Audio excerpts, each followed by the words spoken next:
Nas aulas passadas, a gente tratou um conceito de que o sábio, por observar o mundo e a sabedoria de Deus, a inteligência de Deus nesse mundo, ele fez uma associação direta que os relacionamentos e o mundo pequeno, micro-universo que o ser humano vive, também é regido por leis.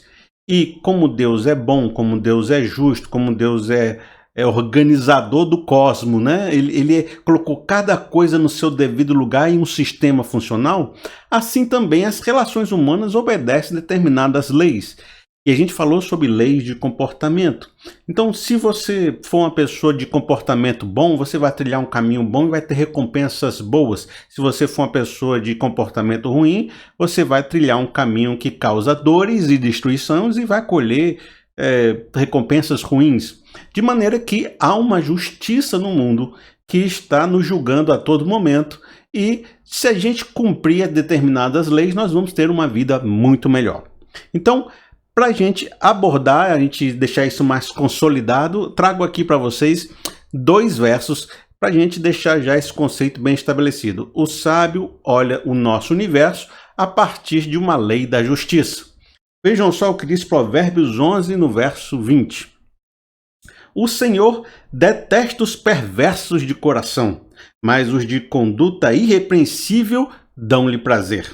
Esteja certo de que os ímpios não ficarão sem castigo, mas os justos serão poupados. A gente está observando aqui uma ação eu fiz uma determinada ação justa, eu fui de um comportamento bom, eu sofri tanto ou consequência de ter feito algo ruim ou uma recompensa de ter feito algo bom.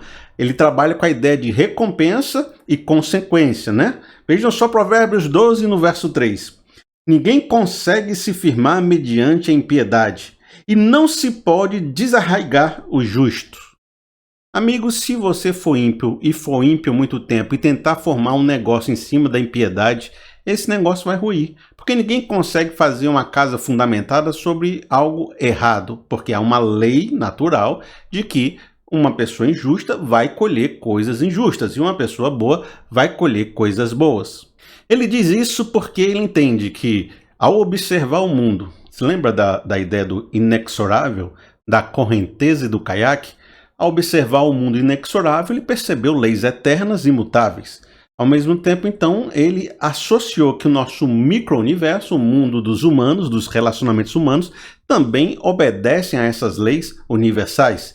E como Deus é bom, é justo, a sua lei é boa e perfeita, assim também uma boa conduta vai fazer boas recompensas. E a isso se baseia a grande parte das igrejas que a gente conhece, das religiões, de que se você tiver uma vida justa, pura e santa, você vai receber o favor de Deus. Você vai ter uma casa bem construída, você vai ser uma pessoa que vai ter uma honra, uma boa reputação, Deus vai se agradar de você. E assim, se você for uma pessoa também, como um filho pródigo que sai gastando a vida dissolutamente, você vai acabar entregando comida aos porcos. Essa é a lógica da maior parte da visão religiosa que nós temos, e essas primeira e a segunda aula a gente tratou um pouco de fundamentar essa visão. Eu diria que seria uma sabedoria positiva, uma sabedoria que invoca uma justiça. Então, Felipe, se está tudo organizado, se está tudo funcionando bem, se toda a lei está funcionando como deveria acontecer, qual seria a primeira frustração do sábio? Bom, a primeira frustração é a seguinte, presta atenção. Ele entende, olha só, que a realidade é fundamentada na justiça, mas muitas vezes se questiona por que a justiça não acontece. Ele entende que a realidade é fundamentada na justiça, mas ao observar o mundo e a vida, ele percebe que muitas vezes essa justiça não está acontecendo. E isso dá uma crise, uma frustração na vida dele. E para a gente agora perceber isso de uma maneira bem clara, eu vou trazer outros textos bíblicos. E, meu irmão, aguente aí. Sabe por quê? Porque hoje nós vamos ler muitos textos. Eu estou aqui, trouxe texto a dar com rodo aqui para você e preciso que você entenda. E já era para você ter entendido nessa terceira aula e depois de 7 aulas de mentoria, mais 2 de sabedoria, 9 aulas. de que a gente está aqui num processo longo, dedicado, que precisa que você anote, que você esteja comigo, que você reserve um tempo, porque nós estamos construindo um conhecimento, um entendimento na sua vida. Vejam só, vamos ler muitos textos bíblicos e eu espero que ao longo da nossa leitura você vá ganhando uma nova consciência, ou pelo menos entendendo o que eu estou querendo dizer de uma maneira mais profunda. Vejam só que o sábio, voltando ao nosso ponto, ele se encontra frustrado porque não consegue, muitas vezes, perceber essa lei da justiça acontecendo. Olha só Eclesiastes 8, no verso 9. Tudo isso vi quando me pus a refletir em tudo que se faz debaixo do sol. Debaixo do sol é nessa realidade, nesse mundo onde o sol nasce e o sol se põe, nesse inexorável. Há ocasiões em que um homem domina sobre o outro para sua própria infelicidade. Nessas ocasiões, vi ímpios serem sepultados e gente indo e vindo do lugar de onde eles foram enterrados. O que ele quer dizer aqui é que ele viu ímpios sendo honrados depois da morte dele, como se tivesse deixado um grande legado, como se fosse alguém importante, alguém de grande valor. Mesmo depois da morte, aquele cara era exaltado, era celebrado. Todavia, os que haviam praticado o bem foram esquecidos na cidade. Isso também não faz sentido. E a pessoa que praticou a justiça, ninguém se lembra dela, ninguém honra ela, ela não está recebendo uma devida recompensa. Quando os crimes não são castigados logo, o coração do homem se enche de planos para fazer o mal. O ímpio pode cometer uma centena de crimes e até ter vida longa. Mas sei muito bem que as coisas serão melhores para os que temem a Deus, para os que mostram respeito diante dele. Olha, quando as consequências demoram, o coração dos homens começa a se inclinar para o mal. Por quê? Porque eles fazem o que é errado, não sofrem consequências e acham que está tudo bem continuar errando. Acontece que, muitas vezes, essa consequência demora, e demora muito. E pessoas conseguem viver toda uma vida, e uma vida longa, sem sofrer nenhuma consequência. E aí você fica pensando, será que está certo então essa realidade fundamentada na justiça? Se uma pessoa pode cometer algo ruim, se uma pessoa pode ser um ímpio, viver uma vida longa que seria a recompensa de um sábio e não acontecer nada com ela, e ainda assim, depois que ela morrer, o negócio é tão longo que as pessoas ainda prestem homenagem a ela, esse negócio está errado. Mas aí, no verso 12, você leu comigo, ele ainda consegue manter uma fé, ele consegue manter a sua realidade fixa. Não, eu acho que Deus vai julgar essa situação, eu acho que a longo prazo a justiça será feita, eu acho que, no geral, quando a gente observa a vida, não, a justiça vai prevalecer e as pessoas vão sofrer consequências. Então ele mantém a realidade, a lei firme nos seus argumentos, embora na observação perceba que nem tudo está obedecendo à lei ou os argumentos que ele estava construindo, né, dos comportamentos bons e os comportamentos ruins. Há algo errado nessa matemática. Sei lá, de repente vai ser um julgamento no fim dos tempos, Deus vai fazer isso acontecer, embora esse sábio ele não chegue tão longe assim, nem consiga visualizar o porvir, embora ele dê indício de que acredita que em algum momento do futuro Deus vai fazer essa obra, Deus vai fazer essa justiça. Mas ele está em crise, é a frustração dele. Para a gente continuar essa frustração, ele está frustrado com a ideia de que o mundo deveria ser governado por leis de justiça e ele vê a impiedade reinando.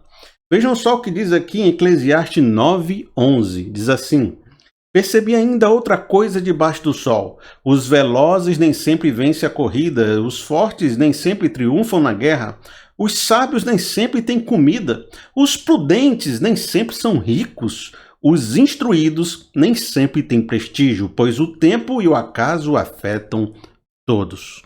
Eu já falei muito sobre esse texto bíblico em outras mensagens, né? Em outras palavras. Você me acompanha, você já ouviu diversas vezes. Mas eu vou só aprofundar uma questão aqui. Primeiro, você tem que focar em duas coisas. A primeira coisa é de que ele fala, nem sempre os sábios conseguirão comida, como é que é? Nem sempre Os sábios terão comida, nem sempre os fortes triunfarão na guerra, os prudentes nem sempre são ricos. O que ele está falando de uma certa forma é que muitas vezes a regra é obedecida, a justiça acontece. Pessoas que têm uma vida desregrada colhem destruição e pessoas que têm uma vida com bons comportamentos colhem consequências boas. Nem sempre isso acontece, mas muitas vezes isso acontece. Eu digo isso para que você entenda que se você parar de trabalhar amanhã e não fizer mais seu esforço diário para conseguir o pão de cada dia, os boletos vão chegar no final do dia. E aí, quem vai pagar esses boletos? Daqui a pouco você é mandado embora da sua casa porque não pagou o aluguel, você cria uma série de conflitos em casa, você cria um bocado de dissensão no seu casamento, acontece um divórcio, porque você não fez por onde, você não foi fiel, você não foi uma pessoa atenciosa, diligente, habilidosa. Então, a verdade é que, se a gente olhar para a nossa realidade também, muitas vezes, essa regra dá certo. Se a gente não trabalhar, a gente não tem dinheiro. E se a gente não tem dinheiro, a gente não consegue ter uma vida bem construída. Mas a segunda coisa que você tem que prestar atenção nesse texto bíblico que a gente leu, é que ele diz, o tempo e o acaso afetam todos. O que ele está trabalhando de conceito aqui é muito profundo. Primeiro porque ele está falando do inexorável que a gente trabalhou na aula passada. Aquele fluxo eterno que acontece à revelia do homem. Um grande sistema universal que é tão grande, tão, que independe do que eu acho dele ou deixo de achar dele. Se eu tiver uma vida A, o tempo vai passar do mesmo jeito. Se eu tiver uma vida B, o tempo vai passar do mesmo jeito, porque o tempo não está nem aí para aquilo que eu acredito ou deixo de acreditar.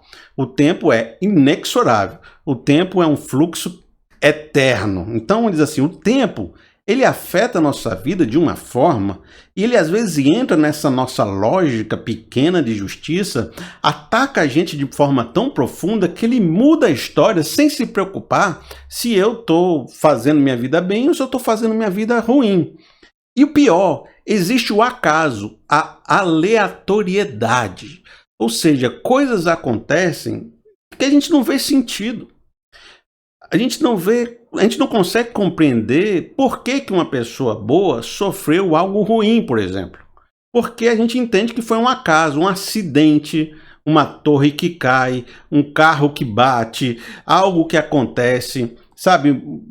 Uma empresa faliu lá no Rio de Janeiro, isso afetou a cadeia de produção e você foi demitido aqui e tudo foi um acaso que aconteceu por causa de um vírus que surgiu lá na China. E aí, rapaz, eu tô aqui, não entendo isso que está acontecendo. Parece que essa realidade não se importa se eu fui justo ou se eu não fui justo. E se as coisas acontecem ao acaso, e se não há nenhuma grande inteligência observando se eu estou sendo justo ou se eu estou sendo mal, e se Deus não está cuidando do meu dia a dia, evitando que coisas ruins me aconteçam e trazendo portas abertas de bênção, se é o acaso que está reinando, então não é a justiça que está reinando. Então há uma crise aqui profunda, porque quando eu começo a pensar que é o acaso que reina e não a justiça, eu estou retirando de uma certa forma Deus da equação e a lei da justiça da equação. E isso me traz uma frustração, uma crise profunda. Vamos ver mais um texto bíblico em Eclesiastes 9. Esse aqui é para moer as bandas, é quebrar o indivíduo no meio. Ainda está comigo? Está aguentando? Olha só. Refleti nisso tudo e cheguei à conclusão de que os justos e os sábios e aquilo que eles fazem estão nas mãos de Deus. Na mão de Deus estão em algo muito maior do que ele consegue definir por esse sistema de recompensa e consequência. Porque ele vai dizer assim, o que os espera, se amor ou ódio, ninguém sabe. Todos partilham um destino comum, o justo e o ímpio, o bom e o mal, o puro e o impuro, o que oferece sacrifícios e o que não oferece. O que acontece com o homem bom, acontece com o pecador. O que acontece com quem faz juramentos, acontece com quem teme fazê-los. Observe que nesse texto ele abordou uma série de conceitos que para muitas igrejas seria uma espécie de rituais normais, comuns e conceitos doutrinários tranquilamente ditos e proclamados no púlpito.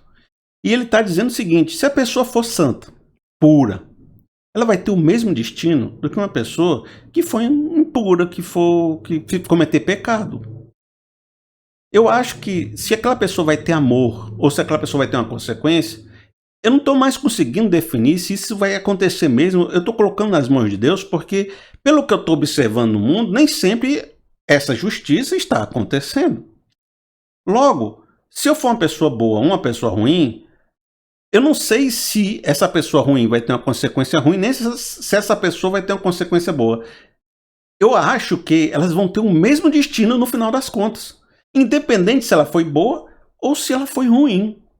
Amigo, não perca a sua fé ainda. Estou confiando que você continuou nesse vídeo porque você teve um encontro verdadeiro com Deus e isso não é abalado por argumentos. Mas esses argumentos são importantes porque falam de uma realidade de que uma pessoa observou na vida. E será, meu amigo, que você também não já observou realidades semelhantes do tipo, por que aquela pessoa tão boa sofreu tanto, teve um problema tão grande na sua vida, sendo que ela é uma pessoa que não fez mal a ninguém? E por que aquele cidadão que é uma pessoa ímpia, que faz tudo de errado, complicado, injusto, está lá vivendo tão bem sem sofrer uma consequência? Isso nunca passou na sua cabeça? E na Bíblia eles não afrouxam não. Isso aqui é até uma discussão de Salmo 73, de outros salmos aí que acontece. A verdade é que a Bíblia não fecha os olhos para a realidade. Ela conta como a realidade acontece. E se o sábio observou a vida direitinho, ele está vendo essas coisas. Mas será que fazer rituais de purificações, campanhas, ou tentar ter uma vida super justa, evitando o mal de todo jeito, vai me trazer alegria e felicidade mesmo? Não sei, mas ele vai continuar a reflexão. Ele vai continuar mais profundamente agora. Segura na cadeira, porque vai ser forte. Olha só, Eclesiastes 2, no verso 15 e 16. Então pensei comigo mesmo, o que acontece ao tolo, também me acontecerá. Que proveito eu tive em ser sábio? Então eu disse no meu íntimo, isso não faz o menor sentido. Nem o sábio nem o tolo serão lembrados para sempre. Nos dias futuros, ambos serão esquecidos. Como pode o sábio morrer, como morre o tolo? A partir desse ponto, você observa que ele encontrou um verdadeiro inimigo, a morte. E a morte é um conceito, é uma vivência, é uma experiência difícil de processar. Tanto é difícil de processar porque, de uma certa forma, ela causa muito sofrimento e dor, como no caso da reflexão do sábio, ele está mais interessado sobre o caso de que ela demonstra uma certa injustiça. Porque eu vivi como sábio, o outro viveu como tolo. Mas tanto eu como ele morremos de forma parecida. Vivemos aquele ciclo de vida natural, normal. E qual é a minha diferença de eu ter vivido uma vida toda boa e ele ter vivido uma vida toda ruim se os dois morrem? Se eu, pelo menos, tivesse vivido uma vida boa e por isso tivesse vivido eternamente, ou tivesse tido uma vida melhor, ou não tivesse morrido, ou, sabe, tivesse colhido algum fruto diferente no final da história, mas sabe o que acontece? Nós dois morremos iguais e o nosso legado no futuro é esquecido, porque ninguém se lembra muito da vida da gente depois que passaram alguns anos, algumas décadas. Então, no fundo, eu vou ser esquecido. E o que adianta eu ter feito tudo que eu fiz, ou ter me organizado tanto e ter feito tantas obras? Eu acho que minha vida está sem sentido, está perdendo sentido diante da morte.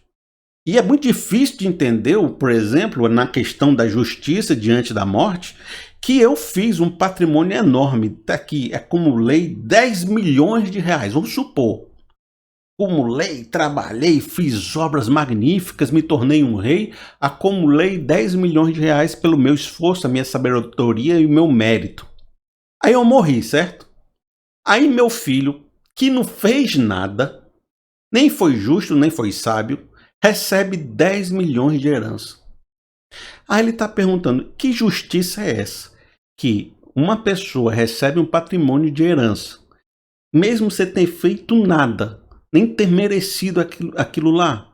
Porque se é para o justo receber o que ele merece e para o ímpio receber a sua condenação, quando alguém recebe 10 milhões sem ter feito nada, isso é uma injustiça. E até muitas vezes ele vai questionar Por que que você tem acumulado tantas riquezas e juntado tantos patrimônios se isso vai ficar para as outras pessoas? O bom seria que você aproveitasse isso, gastasse, porque senão você vai juntar, juntar, juntar, vai ficar com um pessoal que nunca trabalhou por isso, nem vai te honrar depois, nem vai dar valor. Porque diante da morte, muita coisa perde sentido. Até os patrimônios que você faz perde sentido, até as grandes obras perdem sentidos.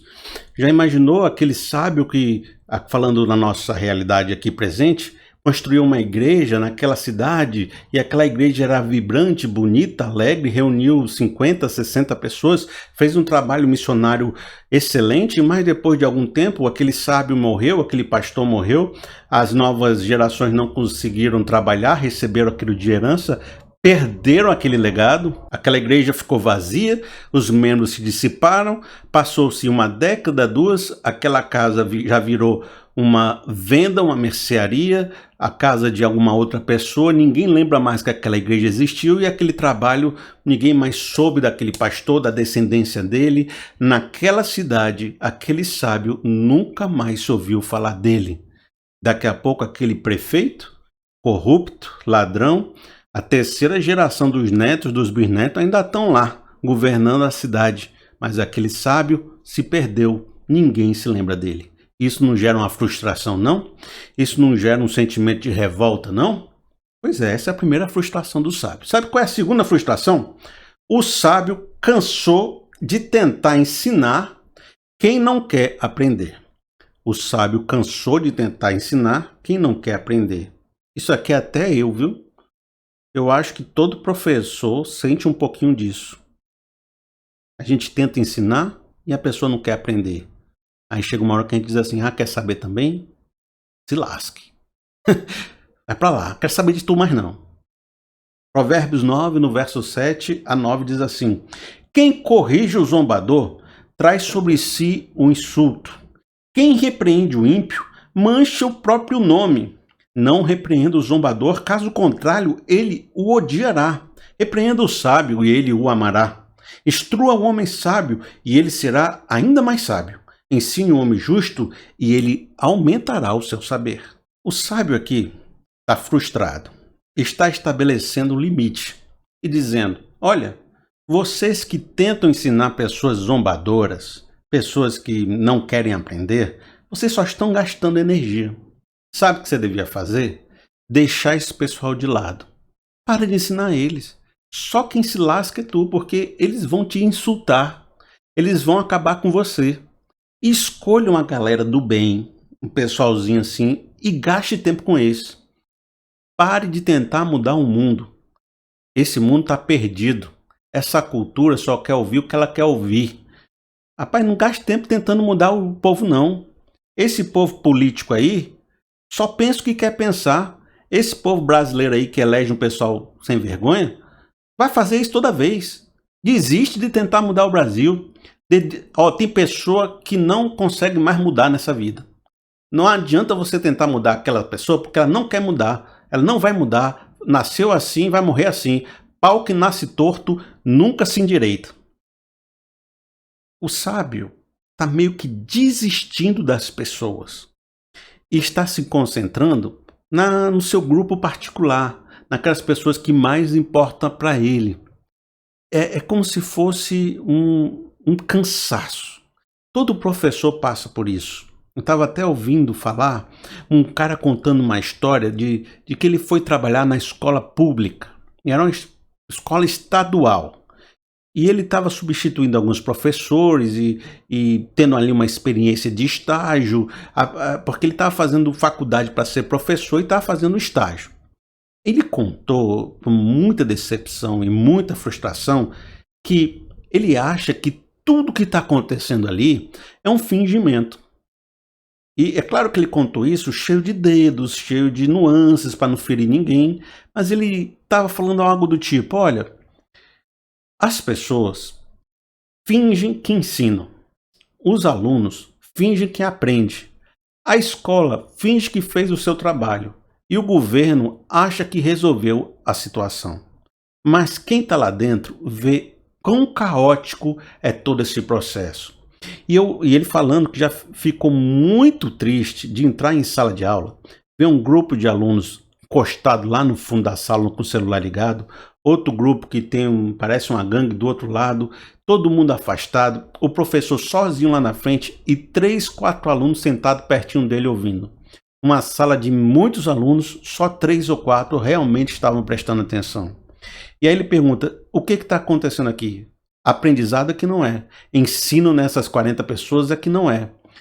E esse professor está desmotivado, não tem, sabe, um sentimento de que está fazendo algo que vai transformar a sociedade, pessoas, nem nada. Ele meio que já desistiu do que está fazendo, está cumprindo tabela para ganhar o dinheiro para pagar o boleto. E o sábio, em algum momento, a frustração dele é de tentar mudar o mundo e não conseguir. E chegar ao ponto de dizer, quer saber? Se lasque. Quando você se lascar na rua, eu vou rir de você. E é isso que diz aqui, presta atenção, Provérbios 1, no verso 25. Visto que desprezam totalmente o meu conselho e não quiseram aceitar minha repreensão, eu de minha parte vou rir da sua desgraça. Zombarei quando o que temem se abater sobre você. Embora esse texto esteja fazendo uma poesia como se a sabedoria falasse isso para as pessoas, a pessoa que escreveu Provérbios era uma pessoa sábia. E ele estava falando aquilo que acontecia no seu coração. E a verdade é que ele fala diversas vezes sobre o zombador e sobre como você deve não dar atenção para o zombador. Por quê? Porque isso é uma frustração que vai virando uma ferida ao longo do tempo. Porque pense, nós somos um país como o Brasil, tão carente de necessidades, com tanta dificuldade nos governos, nas estruturas, nas políticas públicas, nas escolas. Já pensou se todo mundo desistir do brasileiro? Já pensou se todo mundo desistir e considerar que todo mundo é um zombador? Já pensou se metade do Brasil desistir da outra metade? E se ninguém quiser mais ensinar ninguém? Se todo mundo ficar abusado, chateado, com a rivalidade, dizendo, eu quero ver é vocês se lascarem. E quando vocês se lascarem, eu vou rir da cara de vocês. Isso, inicialmente, é um sentimento de preservação. Poxa, eu quero me preservar porque eu só estou me machucando. Mas num passo seguinte, pode se transformar numa ferida. E da ferida virar um ressentimento, virar um rancor. Quem nunca tentou ensinar pessoas que não querem aprender e voltou para casa machucado e ferido? E até desistiu de ser um professor. Se os zombadores, no geral, pararem de aprender a sabedoria, a gente vai formar uma sociedade de zombadores. E uma sociedade de zombadores, de ímpios, irão lutar contra a justiça. No final, todos vão escolher uma sociedade corrupta. E quem é que vai se machucar com a sociedade corrupta? O sábio, que estava tentando cuidar só dos seus. Porque uma vez que a justiça se corrompeu, que a sociedade se corrompeu, vai respingar na sua vida. Por isso, é importante a gente entender que quando a gente se abdica, se afasta de tentar trazer a sabedoria para as pessoas, isso vai acabar corrompendo toda a sociedade. Nesse ponto, o sábio já começou a questionar se o seu micro-universo é realmente governado pela justiça, uma vez que não dá para a gente afirmar tão forte que as consequências e as recompensas vão acontecer e que diante da realidade a gente já viu muitos absurdos acontecendo. Também ele já está um pouco chateado porque por que essas pessoas não aprendem? Por que a sociedade não quer ouvir a sabedoria? Porque parece que eu estou falando com um bocado de gente que está vivendo a sua vida sem se importar com a sabedoria. E não é isso o começo do livro de Provérbios? A sabedoria pelas ruas, pelos cantos, pelas esquinas, clamando, me escutem, me escutem, me escutem. É como se a sociedade toda vivesse anestesiada sem querer escutar. Por que isso acontece uma vez que a justiça é tão bom, que a coisa é tão boa, que a gente está com um valor tão nobre no coração que é a sabedoria? Por que as pessoas não querem escutar se é tão bom? Então qual é a terceira frustração do sábio? Presta atenção. O império das vontades e da cobiça é tão presente que é possível que tudo que cheguemos a fazer seja fruto dessa vaidade. O império da cobiça e da vaidade é algo que a gente observa tanto em nosso meio e as pessoas estão tão querendo viver essa cobiça sem prestar atenção na sabedoria que a gente começa a pensar se isso não é o padrão. Se o ambiente da justiça que a gente imaginou que existia não é algo muito mais da nossa cabeça, né, da nossa ideia que a gente quis elaborar, do que a realidade que a gente está observando.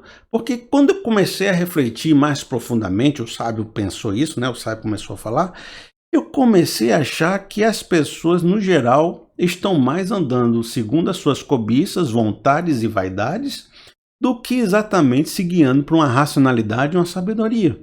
E é por isso que eu vou trazer para vocês Eclesiastes 9:3, que vai dizer o seguinte: esse é o mal que há em tudo que acontece debaixo do sol. O destino de todos é o mesmo. Isso a gente já viu. Já fez uma reflexão no começo dessa palavra de que o fato de todo mundo ter o mesmo destino, mesmo tendo comportamentos diferentes, estava machucando e frustrando ele. Mas vejam só a conclusão aqui que vai continuar. O coração dos homens, além do mais, aqui é colocando um ponto em cima, está cheio de maldade e de loucura durante toda a vida. E por fim, eles se juntarão aos mortos, que é também uma das frustrações dele. Presta atenção. O coração, que é um íntimo, lembra da palavra passada que eu falei sobre a cobiça dos homens, está cheio de maldade e de loucura durante toda a sua vida. Então, ele está observando que essa sociedade está sendo guiada por um coração cheio de maldade e loucura. E não está sendo guiada pela racionalidade e pela sabedoria. Vejam só o que diz Eclesiastes 4:4, e esse aqui é fortíssimo. Descobri que todo trabalho e toda realização surgem da competição que existe entre as pessoas. Mas isso também é um absurdo, é correr atrás do vento. Então vem a conclusão em Eclesiastes 12, no verso 8, que é um dos versos mais repetidos durante todo o livro. Diz assim: vaidade de vaidades, diz o pregador, tudo é vaidade. Então a gente viu que o coração do homem está cheio de maldade e loucura. Ele está se guiando muito mais por esse desejo interno louco, essa vontade louca, do que uma sabedoria e um conceito de justiça que nós estamos aqui todo o tempo tentando pregar. E o que move o mundo é esse desejo, essa vaidade de vaidades. Tudo é vaidade. A vaidade do homem é que está movendo as suas mãos. Ao mesmo tempo, você vai observar que ele fala que toda realização e toda obra que alguém faz vem da competição que acontece entre as pessoas. Porque há uma inveja, há uma competição, uma vontade de ficar rico, uma vontade de acumular, há uma vontade de se mostrar diante do outro, de querer ser melhor do que o outro. Então há também uma cobiça cultural que faz eu praticar e realizar as obras que têm à minha volta, meus projetos.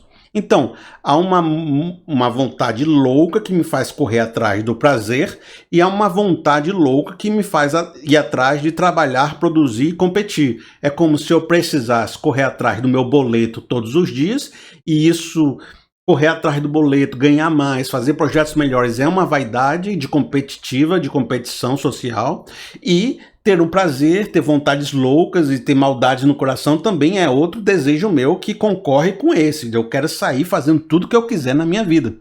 Em vez de observar uma sociedade que se guia pela racionalidade e pela sabedoria, eu estou observando uma sociedade que se guia por um coração maluco, louco e por uma competição desvairada. Mas será que alguém que se entrega a essa cobiça desvairada, tanto a cobiça da correria em busca de uma riqueza, de um projeto de obras, de competição, tanto a correria de alguém que busca um prazer insaciável, será que essa pessoa ela vai ser mais feliz do que uma pessoa que está buscando uma sabedoria, uma racionalidade, viver segundo padrões da justiça?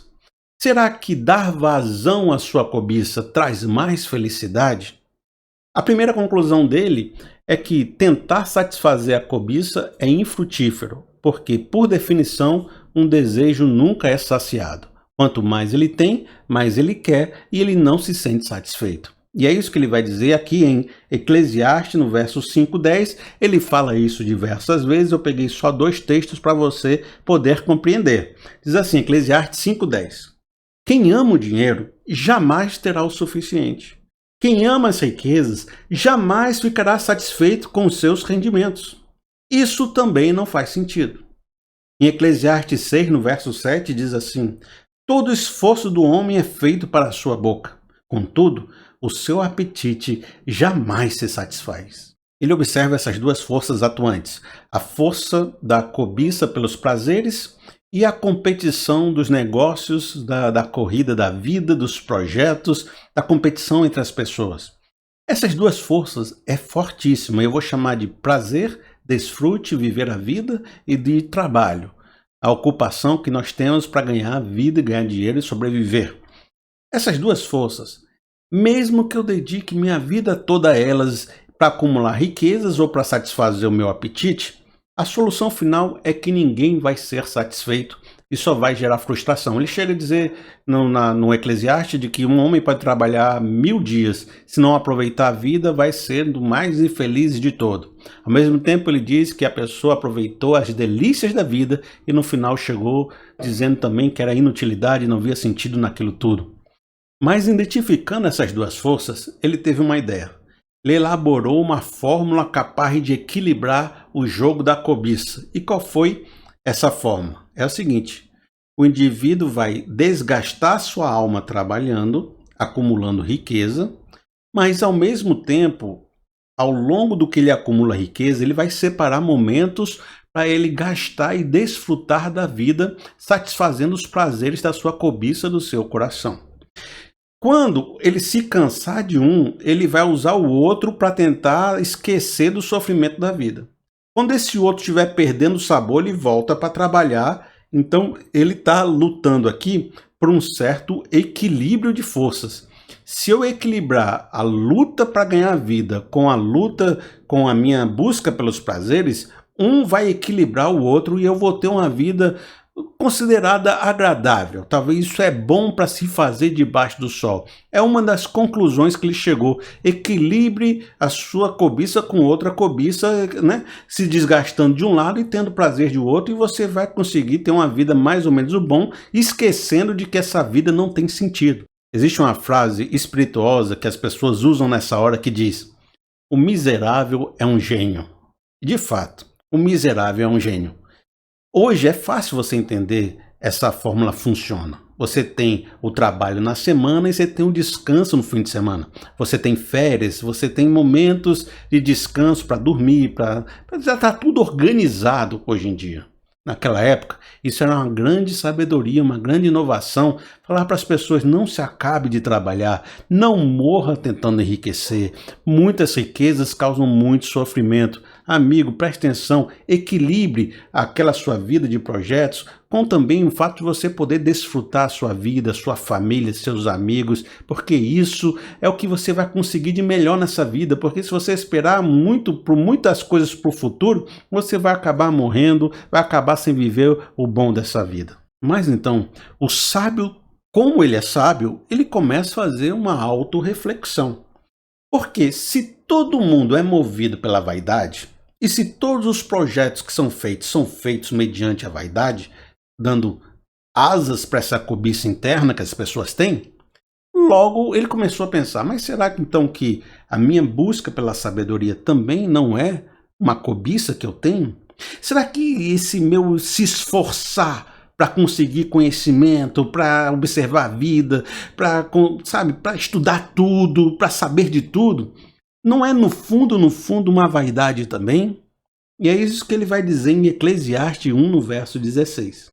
Pensei comigo mesmo, eu me tornei famoso e ultrapassei em sabedoria todos os que governaram Jerusalém antes de mim. De fato, adquiri muita sabedoria e conhecimento. No 17 diz assim: assim, eu me esforcei para compreender a sabedoria, bem como a loucura e a insensatez. Mas aprendi que isso também era correr atrás do vento, pois quanto maior a sabedoria, maior o sofrimento. E quanto maior conhecimento, maior o desgosto. Isso também era correr atrás do vento. Às vezes a gente acha que a busca por ser uma pessoa virtuosa é sempre algo positivo. Mas às vezes a gente começa a perceber que há muita vaidade envolvida nisso. Vaidade de ser honrado, vaidade de ser aclamado, de mostrar que eu sou superior aos outros, de que eu atingi um patamar de sabedoria muito maior do que esses tolos à minha volta, de que eu fiz grandes projetos, de que eu sou uma pessoa sabe tudo, de que eu tenho muito conhecimento. Há uma arrogância, uma busca de destaque e, ao mesmo tempo, isso vai causando um sofrimento, vai causando um desgaste. Além de perceber que todo o seu esforço, na verdade, é fruto de uma grande vaidade, e de que a sabedoria não está trazendo muito mais alegria, muito mais sofrimento e desgosto, ele percebe que encontrou uma grande limitação. E isso está descrito aqui em Eclesiastes 8,17. Ninguém é capaz de entender o que se faz debaixo do sol. Por mais que se esforce para descobrir o sentido das coisas, um homem não encontrará. O sábio pode até afirmar que entende, mas na realidade não consegue encontrar. Além de ser uma grande vaidade e de causar sofrimento, a verdade é que o sábio encontrou um grande muro intransponível, uma fronteira que ele não conseguia ultrapassar. Ele começa a achar de que Deus não está a fim de revelar todas as coisas. E por mais que ele se esforce muito e procure conhecimento de todas as formas, existem muitas coisas ocultas que ele sozinho não consegue entender e compreender. É como se a tarefa de observar fosse limitada. Existe aquilo que a ciência consegue descobrir, existe aquilo que os filósofos conseguem descobrir, mas há algo além disso tudo que o sábio tocou, encostou na parede, mas não conseguiu atravessar. É o limite da observação humana, o limite da compreensão de que um sábio pode alcançar. Quando você investigar a vida, a natureza, os sistemas e os padrões, quando você se considerar muito sábio dos comportamentos, saiba que você ainda não sabe tudo. Isso é uma limitação que o sábio encontrou. Mas vejam só, agora a gente vai partir para o nosso momento de conclusão. Nós tivemos 3 frustrações, mas há algo mais forte do que você ainda vai se encontrar nesse ensino de hoje. É o fato de que, para ter toda essa reflexão e depois de chegar a todas essas conclusões, inclusive na aula 1, na aula 2, na aula 3, o nosso sábio em questão, que nós entendemos ser Salomão, ele teve um momento muito produtivo na sua vida. Quando ele começou, ele era uma pessoa jovem, inexperiente, diante de uma grande responsabilidade de suceder seu pai Davi, o maior rei que existiu naquela época. E ele ali, com inexperiência, tentando saber o que ele ia fazer para governar um grande reino, ele chegou para Deus, Deus apareceu para ele e perguntou: o que você quer que eu te faça, ô Salomão, para você governar bem? Salomão podia ter pedido dinheiro, podia ter pedido prazeres, podia ter pedido as mortes dos seus inimigos, poderia ter pedido várias coisas baseadas nas vaidades. Mas ele pediu sabedoria, porque o seu coração queria aprender. Ele queria entender aquilo que Deus gostaria de lhe ensinar. Ele gostaria de entender como governar melhor as pessoas, fazer um governo de paz, de prosperidade, de tranquilidade, ser um governante justo. Deus se agradou dele e disse: porque você fez dessa forma, eu vou lhe dar paz, eu vou lhe dar prosperidade, eu vou lhe dar várias coisas, você vai ser uma pessoa muito boa, porque eu entendi que seu coração é um coração puro. Ao longo dessa reflexão, e ao longo de você ler o livro de Eclesiastes e de perceber a vida do Salomão, você vai perceber que ele, nessa busca desenfreada de alcançar o céu com a sabedoria, ele se permitiu afrouxar as rédeas da sua cobiça. Eu quero ler alguns textos para você compreender o que aconteceu. Eclesiastes 2, no verso 10, diz assim: ajuntei para mim prata e ouro, tesouros de reis e de províncias. Servi-me de cantoras e cantores, e também de um harém, as delícias do homem. No 10 diz assim: não me neguei nada que os meus olhos desejaram, não me recusei a dar prazer algum ao meu coração. O Salomão entendeu ao longo dos provérbios, das aulas que a gente já teve, que a cobiça é uma das forças mais violentas que existe, e de que o inexperiente, o sábio, só atinge a sua sabedoria ao disciplinar essa vontade, a não permitir ir pelos caminhos sedutores, aos caminhos de destruição, do ganho fácil. É na produção da virtude e dos bons comportamentos onde o sábio aprendeu que a repreensão, a disciplina fazem a diferença. Quando ele, ao estudar os mandamentos, os conselhos sábios, os conselhos do seu pai, conseguiu controlar sua vontade louca e encontrou um lugar de honra e reputação na sociedade. Mas aqui, você percebe que nessa busca de entender a sociedade, as aflições da vida, de olhar as injustiças, de entender como é que o ser humano funciona, ele fez algo que não deveria fazer. Ele soltou as amarras da sua vaidade, soltou as amarras da sua cobiça. Toda aquela sabedoria que protegia ele de se tornar uma pessoa perversa, ímpia, zombadora e problemática, ele soltou. Ele deixou a sua vontade livre para fazer o que quisesse e tentou aprender com essa liberdade. Nesse verso você viu que ele montou um grande harém de mulheres para experimentar todo tipo de prazer. Não teve mais freios para as suas cobiças e as suas vontades. Veja então o que aconteceu. 1 Reis, no capítulo 11, no verso 1. O rei Salomão amou muitas mulheres estrangeiras, além da filha do faraó. Ele tinha um harém enorme. E ele, pelo que você viu ali, não mais segurou a sua cobiça. Ele tinha as delícias do homem. Ele se envolveu com milhares de mulheres. Presta atenção no que aconteceu, verso 4. À medida que Salomão foi envelhecendo, suas mulheres o induziram a voltar-se para os outros deuses. O seu coração já não era totalmente dedicado ao Senhor, o seu Deus, como fora o coração de seu pai Davi. No verso 6 diz assim: dessa forma, Salomão fez o que o Senhor reprova. Não seguiu completamente o Senhor como seu pai Davi.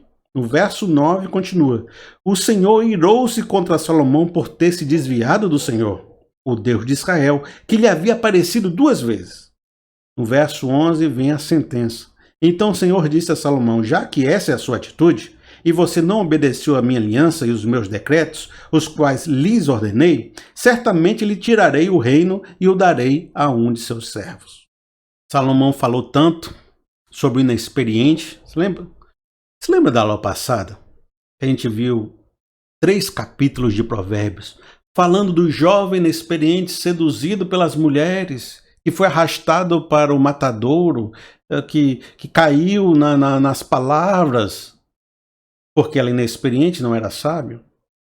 Pois aqui o Salomão fez a mesma coisa de que ele alertava para não ser feito. Foi seduzido pelas mulheres, à medida que foi envelhecendo, em vez de ficar mais sábio, foi ficando mais jovem e inexperiente, dando vazão à sua cobiça, se libertando dos mandamentos, caindo na conversa, sendo corrompido pelos deuses estrangeiros que as esposas que vinham dos países estrangeiros traziam para ele, e deuses muitas vezes que tinham práticas perversas, inclusive de sacrifício de crianças. Ele falava: não caia no laço da mulher imoral, não se perverta o seu caminho, não destrua sua vida por causa disso. O cara que dava esses conselhos fez o que ele disse para as pessoas não fazerem. Ao mesmo tempo, Salomão diz: o princípio da sabedoria é o temor ao Senhor. Mas aí ele se desvirtua do Senhor e começa a seguir outros ídolos. Olha, se ele dizia que se para você buscar sabedoria, você tinha que buscar Deus, tinha que ser temente a Deus, tinha que ser fiel a Deus, e agora você percebe ele deixando de ser fiel a Deus e buscando todo tipo de idolatria por aí. E uma coisa que você percebe é de que o ídolo não é nada, segundo o próprio Isaías e segundo a própria Bíblia, só existe um único Deus. Quando você busca o ídolo, no fundo você está buscando o seu próprio coração e o seu próprio ego. Porque os ídolos são imagens feitas segundo as vontades humanas.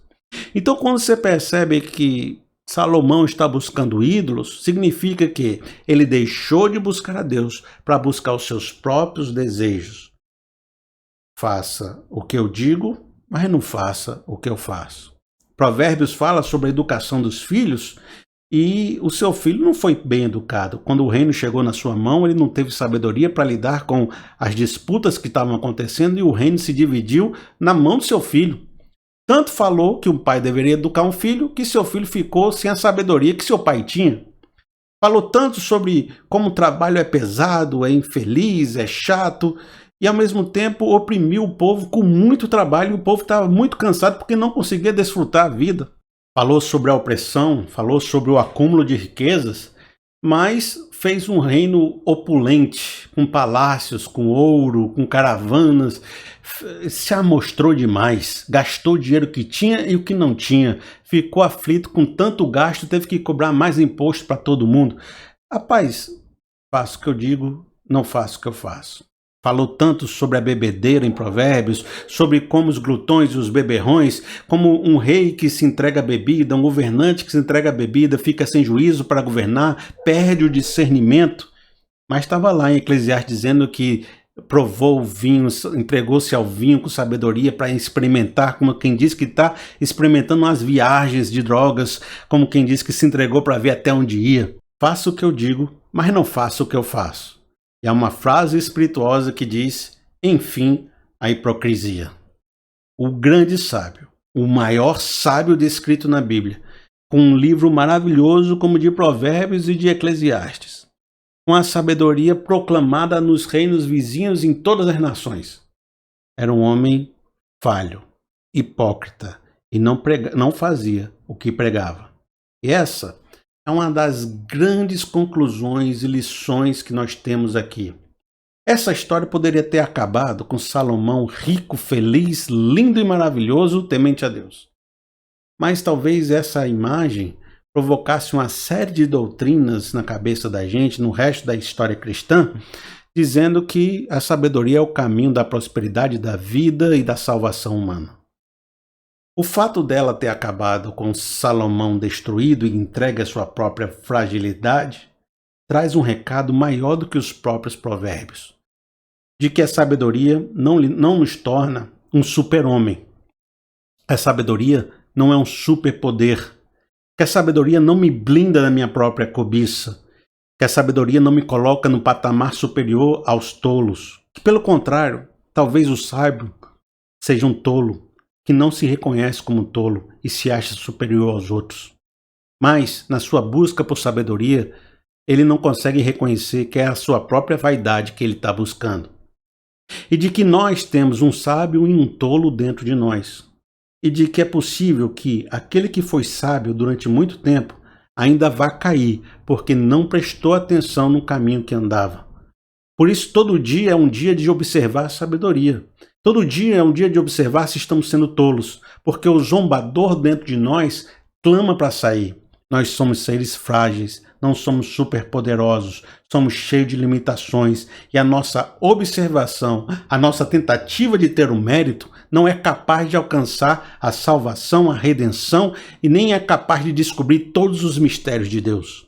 Se coloque no seu lugar como pó, como poeira, como pequeno, porque ainda que você alcance muita sabedoria, você ainda é homem falho, movido por vaidades. O sábio é um ser humano carente, frágil, cheio de deficiências, às vezes mais arrogante, se achando melhor do que os zombadores e os tolos. Muitas religiões são fundamentadas nessa ideia da ética, da santidade, de ter grandes líderes e mestres incorruptíveis que alcançaram um conhecimento supremo, cuidando de um rebanho ignorante, inconsciente, que não sabe para onde vai. Um sábio pastor, um sábio bispo, um sábio religioso que diz todas as respostas. A verdade é que ele é um Salomão. Ele é frágil, é pequeno e pode ser muito mais conduzido por sua vaidade do que ele imagina. As religiões, assim, vivem uma falsidade. E o Novo Testamento mostra que se toda uma nação sucumbir a essa falsidade, você vai ter os chamados hipócritas. Jesus se deparou com toda uma religião, toda uma espiritualidade em Israel, que era uma realidade hipócrita. O que é isso? Eles se faziam de sábios, se faziam de santos, se faziam que tinham atingido o estado de santidade tal que podiam sentar na cadeira de Moisés e dizer para as pessoas se elas estavam condenadas ou aceitas, de julgarem os outros. Quando Jesus se deparou com esse quadro, ele disse: vocês não são mestres, Vocês não são sábios, vocês não são santos coisa nenhuma. Vocês são sepulcros caiados, bonitos por fora e podres por dentro. Sujeito, essa podridão, às mesmas cobiças do que todas as outras pessoas. Vocês só fingem muito bem. Vocês só fazem seus provérbios e ficam bonitos na foto. Mas isso é para a gente continuar falando na próxima aula. Essa aula eu acho que já deu. Fortíssima. E aí, balançou? Se balançou, quero que você faça o seguinte. Não saia tentando responder todas as minhas perguntas. Como crente que acha que para ser crente tem que responder a resposta certa no Enem para qualquer questionamento que a gente abre. Ah, não, é só isso. Ah, não, é só dizer aquilo. Não, calma. Se eu proponho uma reflexão para você e nós estamos falando de sabedoria, por que você não abre a reflexão? E pensa. Passa uns dias pensando. Passa um dia refletindo. Tenta chegar num consenso mental. Tenta se abrir para o questionamento. O meu papel hoje com essa palavra é trazer você a reflexão. É trazer você a verdade de que o sábio não é um super-homem e que a busca pela sabedoria, embora traga alguma felicidade, também demonstra e a gente observa muita frustração. Nós vamos continuar essa reflexão na próxima aula e ela vai ser maravilhosa. Não perca e eu estou muito feliz de você estar aqui comigo. Como sempre, antes de ir embora, queria dar a oportunidade, se por gratidão, porque você encontrou um conteúdo bacana, relevante, se tocou sua vida de uma maneira boa, se você se sente grato por tudo que foi dito aqui e quiser, do coração mesmo, me abençoar, tá aqui meu Pix, ó, pr.felipeseabra@gmail.com, pr.felipeseabra@gmail.com. E amigos, eu espero você aqui na próxima semana, nos próximos dias, porque a reflexão ainda não acabou. Tem muita coisa boa pela frente. Até mais.